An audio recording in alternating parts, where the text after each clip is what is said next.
बार की बात है। उदयपुर गांव में एक ज्ञानचंद नाम का पुजारी रहा करता था।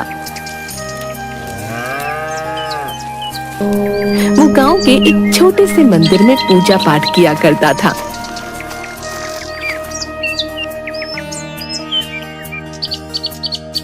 लेकिन ज्ञानचंद एक कपटी और लालची इंसान था।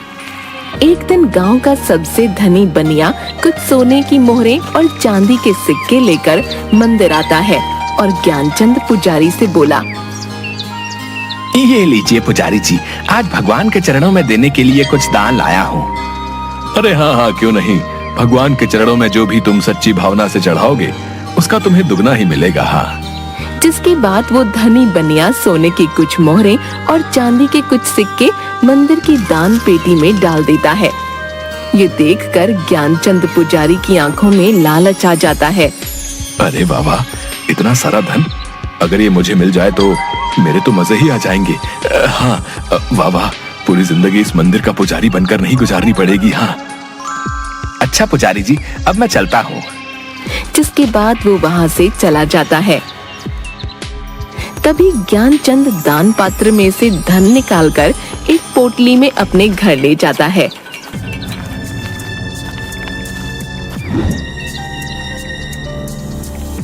तभी उसकी पत्नी, अरे आज आप इतनी जल्दी मंदिर से आ गए, ये आप क्या लाए हैं जी? अरे अरे भाग्यवान, ये देखो, आज मैं अपने लिए कितना सारा सोना चांदी लेकर आया हूँ। अब देखना भाग्यवान, हम मौत से अपना जीवन गुजारेंगे। हाँ देखो देखो, तुम ही देखो कितना सारा धन है।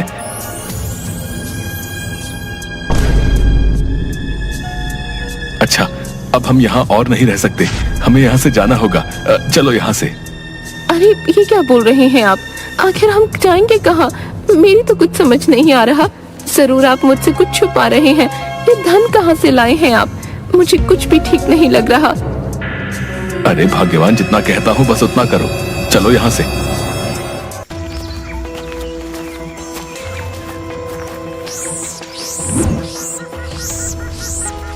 थोड़ी दूर चलने पर वो एक जंगल में पहुंचे, जहां उसे एक घास से बनी झोपड़ी दिखाई दी। अरे देखो भाग्यवान, वो सामने झोपड़ी है। चलो चलो, आज रात हम उस झोपड़ी में काट लेंगे, सुबह होते ही यहाँ से निकल जाएंगे। ठीक है जी, जैसा आप ठीक समझें। तभी दोनों उस झोपड़ी के अंदर जाते हैं। झोपड़ी में एक तरफ आग जल रही होती है और एक जगह कुछ जानवर की हड्डियां पड़ी होती हैं, जिसे देखकर ज्ञानचंद की पत्नी थोड़ी डर जाती है। देखिए जी, मुझे ये झोपड़ी सही नहीं लग रही। देखिए ना, यहाँ जानवर की हड्डियां भी बिखरी पड़ी हैं। नहीं नहीं, चलिए आप यहाँ से। अरे भाग्यवान, अब इतनी रात को हम आखिर कहाँ जाएंगे? भाग्यवान, कहीं ऐसा ना हो कोई हमसे हमारा ये धन छीन ले। नहीं नहीं, मैं ऐसे नहीं होने दे सकता। हमें आज रात यहीं रुकना होगा। अच्छा ठीक है जी, आप मेरी सुनते ही कब है, जैसा आप ठीक समझें। जिसके बाद वो दोनों उसी झोपड़ी में सो गए। तभी वहाँ पर एक भयानक दिखने वाला खूंखार नरभक्षी आता है, जिसके हाथ में अलग अलग जानवरों का मांस होता है। अरे बाबा, आज तो पेट भरकर भोजन मिला है।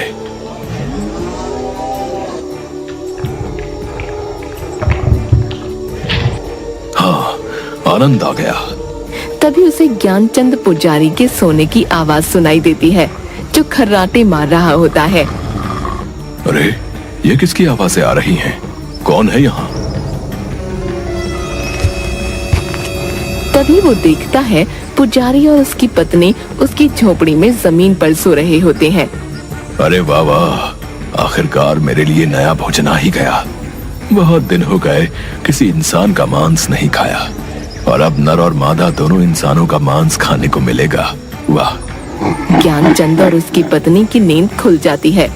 वो दोनों उस नरभक्षी को देखकर हैरान हो जाते हैं और बुरी तरह डर जाते हैं। मैं तुम दोनों को खा जाऊंगा। आज मेरे पेट को भरपूर शांति मिलेगी। हाँ, मैं खूंखार नरभक्षी हूँ। मुझे इंसानों का मांस खाने में बहुत मजा आता है। हाँ।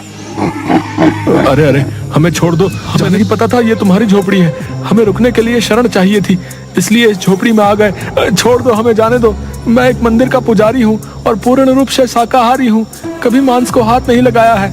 ऐसे में तुम्हें हमें खाने में बिल्कुल भी मजा नहीं आएगा। छोड़ दो, हमें जाने दो। क्या कहा? तुम शाकाहारी हो? तुम दोनों को खाकर मुझे न स्वाद आएगा और न मजा, इसलिए मैं तुम दोनों को नहीं खाऊंगा। लेकिन तुम्हें इसके बदले में मेरे लिए जंगल से जानवर का मांस लाना होगा। जाओ और जाकर मेरे लिए मांस लेकर आओ। मेरी भूख को शांत करो, जाओ, वरना मैं तुम्हें ही खा जाऊंगा। हाँ हाँ, क्यों नहीं, हम दोनों अभी जंगल जाते हैं और तुम्हारे लिए किसी जानवर का मांस लेकर आते हैं। नहीं, तुम दोनों नहीं जाओगे, सिर्फ तुम जाओगे। अगर तुम वापस मेरे लिए मांस लेकर नहीं आए तो तुम्हारी ये पत्नी मेरे पास यहीं मेरी झोपड़ी में रहेगी। अगर तुम जल्दी से मेरे लिए जानवर का मांस नहीं लेकर आए तो मैं तुम्हारी पत्नी को खा जाऊंगा, समझे? अब जाओ यहाँ से। राक्षस महाराज, ये आप क्या बोल रहे हैं? नहीं नहीं, आप मेरी पत्नी को नहीं खाइएगा। मैं अभी आपके लिए किसी जानवर का मांस लेकर आता हूँ। मैंने तो पहले ही कहा था ये झोपड़ी मुझे सही नहीं लग रही, लेकिन आपके धन पाने के लालच में हमें इतनी बड़ी मुसीबत में डाल दिया। अब इस नरभक्षी के लिए किसी जानवर का मांस लेकर जल्दी आइएगा, वरना ये नरभक्षी मुझे खा जाएगा। नहीं नहीं भाग्यवान, तुम चिंता मत करो, मैं जानवर का मांस लेकर जल्दी ही वापस आ जाऊंगा। जिसके बाद वो जंगल जाता है।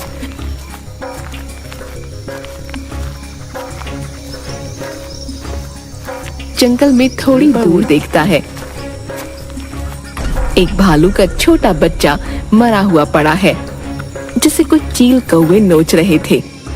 अरे अरे, ये भालू का बच्चा तो मरा पड़ा है, मैं ऐसे ही उस नरभक्षी के पास ले जाता हूँ। जिसके बाद वो उस भालू के बच्चे को अपने हाथों में उठाकर उस नरभक्षी की झोपड़ी में आता है।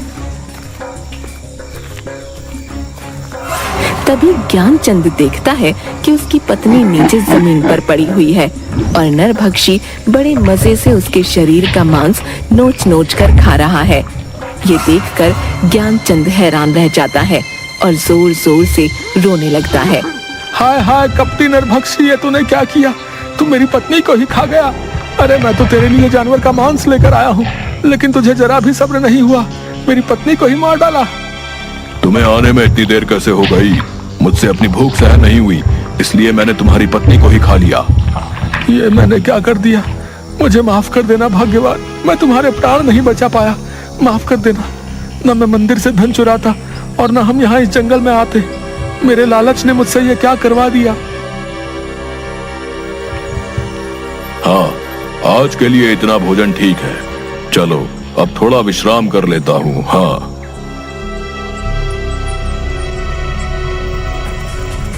जिसके बाद वो अपनी झोपड़ी में सो जाता है। तभी ज्ञानचंद रोते हुए अपनी पत्नी की हड्डियों को उठाता है, जंगल की ओर चल देता है। वो अपनी पत्नी की हड्डियों को लेकर जंगल में जाता है और एक विशाल पेड़ के नीचे बैठ जाता है और रोने लगता है। मुझे माफ कर देना भाग्यवान, मेरे लालच ने तुम्हारी ये दशा कर दी है, मुझे बहुत पछतावा है, भगवान मुझे माफ कर देना। तभी उसे रोते देख पेड़ पर से एक गिद्ध की आवाज आती है। क्या हुआ है तुम्हें? तुम क्यों रो रहे हो? ये मेरे सोने का वक्त है, लेकिन तुम मेरी नींद में बाधा डाल रहे हो। ज्ञानचंद उसे देखकर थोड़ा डर जाता है। उस खूंखार नरभक्षी ने मेरी पत्नी को मार डाला, अब मैं क्या करूंगा? मेरी प्रिय पत्नी मुझे छोड़कर चली गई है, अब भला मैं जीवित रहकर क्या करूंगा? अब मैं भी मर जाना चाहता हूँ, मैं खुद ही उस खूंखार नरभक्षी को अपने आप को समर्पित कर दूंगा, अब मैं जीना नहीं चाहता। उस खूंखार नरभक्षी ने तुम्हारी पत्नी को भी मार डाला है। इस खूंखार नरभक्षी का आतंक तो इस जंगल में बढ़ता ही जा रहा है, जिसकी वजह से अब इस जंगल के जानवर पूरी तरह से खत्म होने को हैं। वो एक खूंखार नरभक्षी है, लेकिन मैं इसमें तुम्हारी सहायता कर सकता हूँ।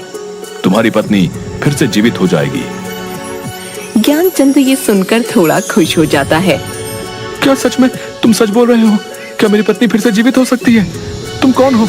आखिर मेरी पत्नी कैसे जीवित हो सकती है, बताओ मुझे। मेरा नाम गरुड़ राज है, मेरे पास दैविक शक्तियां हैं, इसलिए वो खूंखार नरभक्षी मुझे कुछ नहीं कर सकता। तुम्हारी पत्नी का जीवित होने का सिर्फ एक ही रास्ता है, जिस पर तुम अपनी पत्नी को जीवित कर पाओगे, लेकिन वो रास्ता बहुत कठिन होगा। गरुड़ राज, आखिर क्या है वो कठिन रास्ता? मुझे बताओ, मैं अपनी पत्नी को फिर से जीवित करने के लिए किसी भी कठिन रास्ते पर जाऊंगा।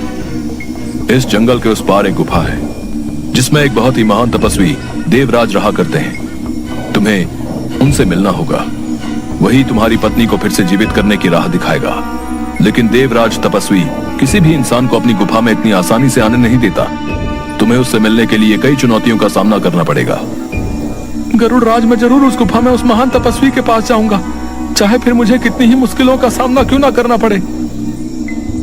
तभी गरुड़ राज उसे अपना एक पंख देता है। ये लो मेरा ये जादुई पंख ले जाओ। जब तुम उस गुफा में मुश्किल में आओगे तब ये मेरा जादुई पंख तुम्हारी सहायता करेगा।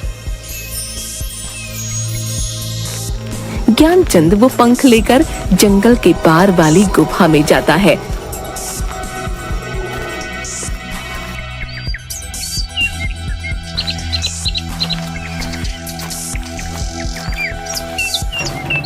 थोड़ी दूर गुफा में चलते ही एक विचित्र सा दिखने वाला लंगूर जानवर, जिसकी आंखें एकदम सुर्ख लाल होती हैं, उस पर झपट पड़ता है। अरे अरे, कौन हो तुम? मुझे छोड़ो, छोड़ दो मुझे। तपस्वी देवराज की इस गुफा में आने की तुम्हारी हिम्मत कैसे हुई? मैं तुम्हें जिंदा नहीं छोड़ूंगा। क्या तुम्हें नहीं पता यहाँ कोई इंसान नहीं आ सकता? नहीं नहीं, मुझे छोड़ दो, मैं बहुत मुश्किल में हूँ। मुझे यहाँ जाए, मुझे देवराज तपस्वी से मिलना ही होगा। मुझे आगे गुफा में जाने दो। ये सुनकर वो डरावना लंगूर उसे छोड़ देता है। ठीक है, मैं आगे देवराज तपस्वी से मिलने दूंगा, लेकिन इसके लिए तुम्हें एक चुनौती से गुजरना होगा। इस गुफा में आगे जाने के 2 रास्ते बताऊंगा। तुम्हें अपनी बुद्धि से सही रास्ता चुनना होगा, लेकिन याद रखना, अगर तुमने गलत रास्ता चुना तो तुम देवराज तपस्वी से कभी नहीं मिल पाओगे। ठीक है, मुझे आपकी ये चुनौती मंजूर है। जिसके बाद डरावना लंगूर अपनी आंखों की शक्ति से वहाँ 2 रास्ते बना देता है। एक रास्ते पर बहुत रोशनी होती है और दूसरे रास्ते पर बहुत अंधेरा, जिसमें सिर्फ आग की मशालें जल रही होती हैं। ये देखकर ज्ञानचंद सोच में पड़ जाता है। कुछ देर सोचने के बाद मैं अंधेरे का रास्ता ही चुनूंगा, क्योंकि अंधेरे के बाद ही जीवन में उजाला होता है, और मुझे अपने जीवन में उजाला करने के लिए अपनी पत्नी को जीवित करना है। मुझे देवराज तपस्वी इसी अंधेरी राह पर मिलेंगे। डरावना लंगूर ये सुनकर थोड़ा खुश हो जाता है। बहुत अच्छा जवाब दिया तुमने। तुम्हारी राह इसी अंधेरे रास्ते से होती हुई उजाले की ओर जाती है। तुम्हें ऐसे ही अपनी बुद्धि और विवेक का इस्तेमाल करना होगा। अब तुम जाओ। ज्ञानचंद अंधेरे रास्ते की ओर बढ़ता है। तभी थोड़ी दूर पर वो देखता है एक बहुत बड़ी शिला दिख रही है। ये क्या? गुफा में आगे जाने का तो कोई रास्ता ही नहीं दिखाई दे रहा। वो उस शिला के पास जाता है। इतनी बड़ी शिला, आखिर इसका क्या मतलब हो सकता है? लगता है शिला के उस पार ही मुझे देवराज तपस्वी से मिलने का रास्ता मिलेगा। तभी ज्ञानचंद उस शिला को हटाने की बहुत कोशिश करता है, लेकिन वो अपनी जगह से टस से मस नहीं होती। तभी उसे शिला के उस पार एक आवाज सुनाई देती है। कौन हो तुम और क्यों इस शिला को हटाने की कोशिश कर रहे हो? क्या तुम जानते नहीं, ये गुफा देवराज तपस्वी की है। यहाँ किसी भी इंसान का आना मना है। फिर तुम क्यों आए हो? मैं बहुत ही मुसीबत में हूँ। मुझे यहाँ गरुड़ राज ने भेजा है। मुझे देवराज महान तपस्वी से मिलना है। उनसे मिले बिना मैं यहाँ से नहीं जाऊंगा। तुम्हें गरुड़ राज ने भेजा है, इसका तुम्हें प्रमाण देना होगा। तुम्हें एक चुनौती का सामना करना होगा, तभी तुम इस शिला के पार आ सकते हो। मुझे आपकी चुनौती मंजूर है। क्या करना होगा मुझे बताओ। इस शिला को खोलने की चाबी का पता तुम्हें अपनी बुद्धि से लगाना होगा, तभी तुम इस शिला के अंदर आ पाओगे। ज्ञानचंद ये सुनकर सोच में पड़ जाता है और कुछ देर सोचने के बाद वो देखता है कि शिला पर अचानक से एक निशान दिखने लगता है, जो बिल्कुल गरुड़ राज के दिए पंख की तरह होता है, जो कि ज्ञानचंद के पास होता है। वो उस पंख को अपने हाथ में लेता है। अच्छा, तो इस शिला की चाबी ये पंख ही है, क्योंकि इस शिला पर दिखाई दे रहा ये निशान गरुड़ राज के पंख की तरह है। जैसे ही ज्ञानचंद उस पंख को शिला पर रखता है, वो पंख उस शिला में समा जाता है और शिला का जाता है। ज्ञानचंद उस शिला की गुफा के अंदर जाता है और देखता है कि देवराज तपस्वी एक स्थान पर अपनी ध्यान मुद्रा में बैठे हुए हैं और ओम का उच्चारण कर रहे हैं। ओम ओम ओम ओम। तभी ज्ञानचंद उसके पास जाता है। हे महान तपस्वी देवराज, आंखें खोलिए। मुझे आपकी सहायता की आवश्यकता है। आप ही मेरी सहायता कर सकते हैं। आंखें खोलिए अपनी। कि देवराज तपस्वी अपनी आंखें खोलता है। कौन हो तुम और क्यों आए हो हमारी गुफा में? यहाँ हम अपनी ध्यान मुद्रा में रहते हैं, इसलिए किसी भी इंसान का यहाँ आना वर्जित है। लेकिन तुम यहाँ इतनी चुनौतियों का सामना करके आए हो, तो हम तुम्हारी सहायता अवश्य करेंगे। बताओ हमें, हम तुम्हारी क्या सहायता कर सकते हैं? मैं एक मंदिर का पुजारी था, लेकिन अपने लालच के कारण एक दिन उस मंदिर से कुछ सोना चांदी चुराकर अपनी पत्नी के साथ इस गुफा के पार वाले जंगल में आ गया। लेकिन वहां हमारा सामना खूंखार नरभक्षी से हुआ और उसने मेरी पत्नी को ही अपना शिकार बना लिया। वो खूंखार नरभक्षी एक एक करके सभी जंगल के जानवरों को अपना शिकार बना रहा है। मैं अपनी पत्नी को दोबारा से जीवित करना चाहता हूँ। मेरी पत्नी की जान मेरे ही लालच के कारण गई है, इसलिए मैं अपनी पत्नी को फिर से जीवित करना चाहता हूँ। अब आप ही मेरी सहायता कीजिए देवराज। दुष्ट व्यक्ति, तुमने अपने लालच के कारण पत्नी को गवा दिया है। मैं तुम्हारी सहायता नहीं करूंगा, जाओ यहाँ से। ज्ञानचंद ये सुनकर तपस्वी के पैरों में गिर पड़ता है। नहीं नहीं देवराज, ऐसा मत बोलिए। आप एक महान तपस्वी हैं, मैं जानता हूँ। मुझे लालच नहीं करना चाहिए था, लेकिन अब मैं अपनी पत्नी को फिर से जीवित करना चाहता हूँ। मेरी सहायता कीजिए। ज्ञानचंद की ये बातें सुनकर अच्छा तो ठीक है, मैं तुम्हारी सहायता अवश्य करूंगा, लेकिन इससे पहले तुम्हें मेरे 2 सवालों का उत्तर देना होगा। तुम्हारे दूसरे उत्तर में ही तुम्हें वो वस्तु मिलेगी जिससे तुम अपनी पत्नी को दोबारा जीवित कर सकते हो, और उस खूंखार नरभक्षी का विनाश भी उसी से होगा। इसलिए तुम्हें अपनी बुद्धि और विवेक का उपयोग करके ही दोनों उत्तर देने होंगे। अगर कोई भी उत्तर गलत हुआ तो हम तुम्हारी सहायता नहीं करेंगे। तुम्हें यहाँ से खाली हाथ ही जाना होगा। नहीं नहीं तपस्वी देव, मैं यहाँ से खाली हाथ नहीं जाना चाहता। मैं आपके दोनों सवालों का सही उत्तर देने की जरूर कोशिश करूंगा। तो बताओ, तुम्हारा पहला प्रश्न है, इस संसार में मनुष्य के जीवन में भाग्य बड़ा है या बुद्धि? ज्ञानचंद ये सुनकर थोड़ा सोच में पड़ जाता है। आपके इस प्रश्न का उत्तर बुद्धि है देवराज तपस्वी, क्योंकि मनुष्य के जीवन में बुद्धि ही वो मार्ग है जिस पर चलकर भाग्य को बदला जा सकता है। भाग्य कभी भी बुद्धि को नहीं बदल सकता है, लेकिन बुद्धि में वो गुण होते हैं कि वो भाग्य को बना और बिगाड़ सके। इसलिए भाग्य और बुद्धि में बुद्धि ही बड़ी है। बहुत ही उत्तम, तुमने बिल्कुल सही उत्तर दिया है। मनुष्य अपनी बुद्धि से ही कुछ भी हासिल कर सकता है। भाग्य के मार्ग के आगे छोटा होता है। अब तुम्हें अपने दूसरे प्रश्न का उत्तर देना होगा। यह प्रश्न तुम्हारे लिए बहुत महत्वपूर्ण है और कठिन भी। अगर तुमने इसका सही उत्तर नहीं दिया तो तुम्हें यहां से खाली हाथ ही लौटना होगा। तो बताओ, इस संसार में मनुष्य के जीवन में भूख, प्यास, नींद और आशा, इन चारों में से सर्वश्रेष्ठ क्या है? ज्ञानचंद सोच में पड़ जाता है। आपके दूसरे प्रश्न का उत्तर आशा है देवराज, क्योंकि आशा अर्थात उम्मीद पर ही यह संसार टिका हुआ है। क्योंकि मनुष्य के जीवन में एक आशा ही होती है जो मनुष्य के जीवन में कठिन से कठिन कार्य को भी करने की ताकत देती है। मनुष्य जीवन में आशा घने अंधेरे में उस रोशनी की किरण की तरह है जो मनुष्य को घनघोर कष्ट में भी जीने की प्रेरणा देती है। वाह, बहुत ही उत्तम उत्तर। तुम्हारा ये उत्तर भी बिल्कुल सही है। मैं तुमसे बहुत खुश हुआ। तुम्हारी बुद्धि ने मुझे प्रभावित किया, इसलिए मैं तुम्हारी सहायता अवश्य करूंगा। तभी तपस्वी उसे एक जल से भरा अपना लोटा देते हैं। ये लो, ये अमृत ही तुम्हारी सहायता करेगा। इसे उस नरभक्षी की आंखों में डाल देना और इसकी कुछ बूंदें अपनी पत्नी की हड्डियों पर डाल देना, जिससे तुम्हारी पत्नी जीवित हो जाएगी। ज्ञानचंद वो अमृत अपने हाथों में ले लेता है। आपका बहुत बहुत धन्यवाद तपस्वी देवराज। अब मैं इस अमृत से अपनी पत्नी को दोबारा जीवित कर पाऊंगा और उस नरभक्षी का अंत भी। जाओ, तुम्हारा कल्याण होगा।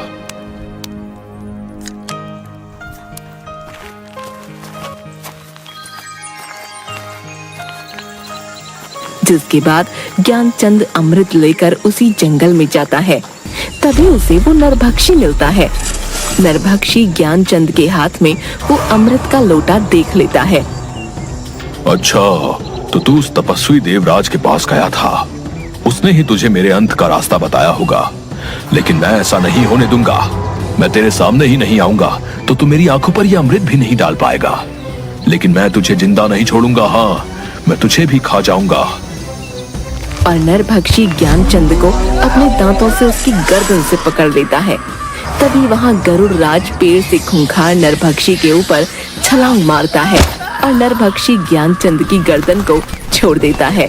ये तूने अच्छा नहीं किया गरुड़, मैं तुझे भी जिंदा नहीं छोड़ूंगा। आज तुम दोनों को खाकर ही मैं अपनी भूख मिटाऊंगा। हाँ, कि तभी अचानक से ज्ञानचंद अपने हाथ में उपस्थित अमृत खूंखार नरभक्षी की आंखों में डाल देता है। अमृत डालते ही वो नरभक्षी जोर जोर से चिल्लाने लगता है।